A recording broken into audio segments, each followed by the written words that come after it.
అందరికీ నమస్కారం అండి. నా పేరు యాదగిరి దాసు, దళిత సేవా పరిరక్షణ జిల్లా అధ్యక్షుడు అండి.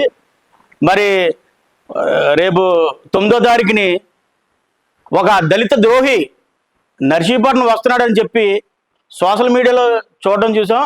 అతను ముందు దళితుడైన డాక్టర్ సుధాకర్ నర్సీపట్నంలో చాలామంది స్త్రీలకి డెలివరీ టైంలో అతను చాలా హెల్ప్ చేసి మత్తు డాక్టర్ కింద ఉండి చాలా పేరు తెచ్చుకున్న ఒక డాక్టర్ని అన్యాయంగా పొట్టను పెట్టుకున్న దళిత ద్రోహి. నీకే చెప్తున్నా, జగన్ రెడ్డి, నువ్వు ఎలా నర్సీపట్నం వస్తావు?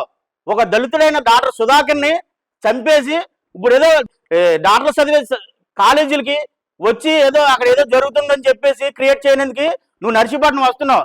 ముందు డాక్టర్ సుధాకర్ సమాధి ఘాట్కి వెళ్ళి మీరు, అలాగే గణేష్, పెట్ల గణేష్ వెళ్ళి అతని పాదాలకి సారీ చెప్పి క్షమాపణ చెప్పి అప్పుడు ఏదన్నా చేయాలని నేను దళిత సంఘాల తరపున నేను కోరుకుంటున్నాను.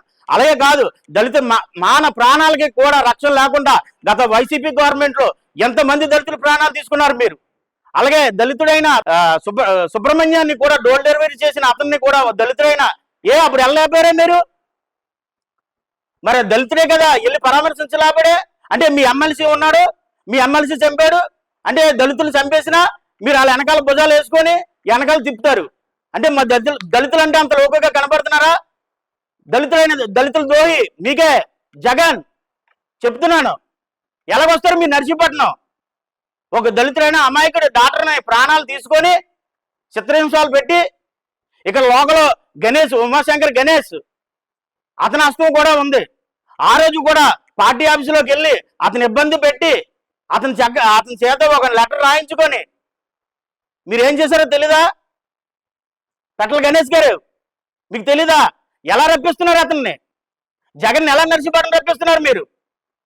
ఇంకా ఇక్కడ నర్సీపట్నం నియోజకవర్గంలో ఉన్న డాక్టర్లందరినీ కూడా ఓ దళిత డాక్టర్ అయితే చంపేస్తారా మీరు? మాస్గారు కూడా అతను చేసిన పాపమా? కబద్దాల్, మీరు మాత్రం రేపు నర్సీపట్నం వస్తే మా నర్సీపట్నం నియోజకవర్గం ఉన్న దళితులందరూ కలిసి మిమ్మల్ని అడ్డుకునేందుకు మేము ప్రయత్నిస్తాం, ఎంతమంది అయినా. అలాగే గౌరవ స్పీకర్ గారికి కూడా మా దళిత సంఘాల తరఫున అసెంబ్లీలో చర్చించమని కూడా మేము ఒక లెటర్కి వెళ్ళి మేము మా దళిత సంఘాల తరఫున స్పీకర్ గారికి కూడా మేము అర్జీ పెడతాం. దీని గురించి కూడా డాక్టర్ సుధాకర్ గురించి కూడా అసెంబ్లీలో చర్చించాలి. అమాయకులైన డాక్టర్ని చంపారు మీరు, మీ వైసీపీ గవర్నమెంట్. జగన్ రెడ్డి ఇక్కడ ఉన్న గణేష్ను ఎలా రప్పిస్తారు మీరు? ఏ ఉద్దేశంతో రప్పిస్తారు? ఓ ఫేక్ జీవో పట్టుకొని ఇక్కడ కాలేజీ కడుతున్నామని చెప్పేసి ఇక్కడ ఉన్న లోకల్ ఉన్న ప్రజలందరినీ మోసం చేద్దామనా? మీరు కట్టుకున్న రుషికొండలో కట్టుకున్న ప్యాలెస్ విలువ ఎంత? 500 కోట్లు పెట్టి కట్టించారు. ఇక్కడ పెట్టిన మీరు ఎంత పెట్టారు? ఉత్తరాంధ్రలో మీరు ఖర్చు పెట్టింది అంత మెడికల్ కాలేజీలకి 217 కోట్లు. అందులో మీ కమిషన్లు ఎంత? మీ నాయకులు తీసుకున్న కమిషన్లు ఎంత? మీ మాజీ ఎమ్మెల్యేలు తీసుకున్న కమిషన్లు ఎంత? మీకు ముట్టిన కమిషన్ ఎంత? అంటే ఒక ఫేక్ జీవోని పెట్టుకొని జనాలు మోసం చేద్దామని ఆ ఉద్దేశంతో ప్రాంతీయ విభేదాలు సృష్టిద్దామని ఈ ఉత్తరాంధ్రలో ఒక మెడికల్ కాలేజీ పెడుతున్నాడని చెప్పేసి ఫేక్ జీవో తెచ్చేసి ఇక్కడ పెట్టేసి ఉత్తుత్తి మెడికల్ కాలేజీలు అన్ని కడేసి జీవోలు తెచ్చేసి మీరు ఉందా మీకు జీవో? స్పీకర్ గారైనా అయ్యన్న పాత్ర గారు అడిగారు కదా, సవాల్ ఇచ్చినారు కదా, ఆ జీవో పట్టుకొని రండి. మీకు ఎంఎస్సీ జీవో ఎక్కడుందో మీరు వచ్చి చూపించండి. కబద్దాలు, జాగ్రత్త. ఇంకోసారి కానీ దళితుల పట్ల అసభ్యకరంగా దళితులు ఆడుకుందామని, దళితులు రాజకీయంగా ఓడుకుందామని చూస్తే మేము ఊరుకుండే పరిస్థితి లేదు. దళిత సంఘాల తరపున మేము హెచ్చరిస్తున్నాం. ముందుగా అందరికీ నమస్కారం అండి. నా పేరు ఎర్రంచెట్టి పాపారావు, రెల్లి హక్కుల రిజర్వేషన్ పోరాట సమితి రాష్ట్ర అధ్యక్షులుగా ఈరోజు నర్సీపట్నం విలేకరుల సమావేశంలో మాట్లాడుతూ ఉన్నాం.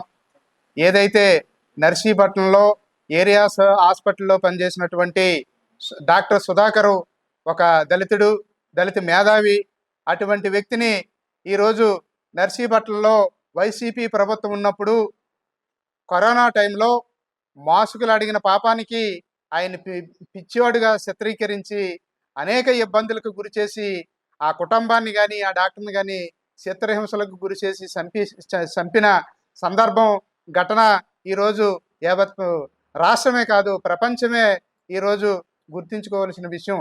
ఎందుకంటే ఈరోజు డాక్టర్ సుధాకర్ ఒక్కరే కాదు, ఒక అమాయకుడైనటువంటి కోడికత్తి శ్రీని కూడా ఈరోజు కూడా 5 సంవత్సరాల పాటు బెయిల్ లేకుండా చేసి ఆవుసరు కూడా పోసుకున్న పాపం ఈరోజు వైసీపీ ప్రభుత్వం తీసుకుంది.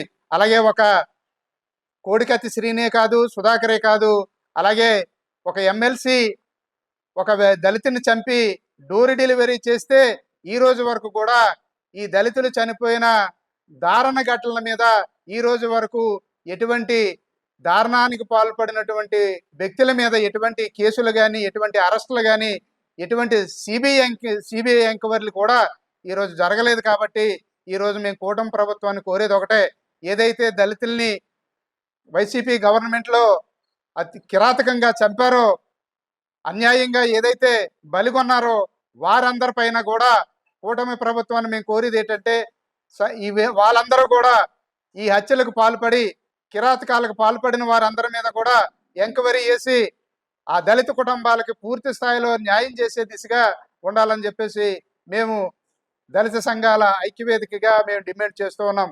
అదే దళితుల్ని మళ్ళీ అనగదొక్కి హత్యలకు పాల్పడే పరిస్థితి ఈరోజు మనం చూస్తూ ఉన్నాం.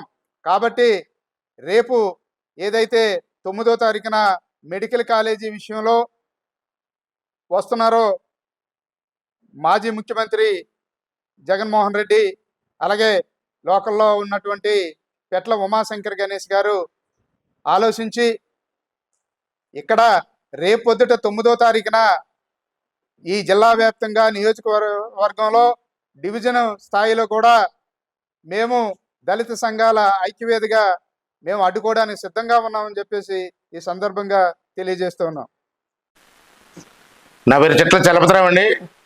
నేను అనకాపల్లి జిల్లా దళిత కులాల సంక్షేమ సేవా సంఘం అధ్యక్షుడిగా ఉన్నాను.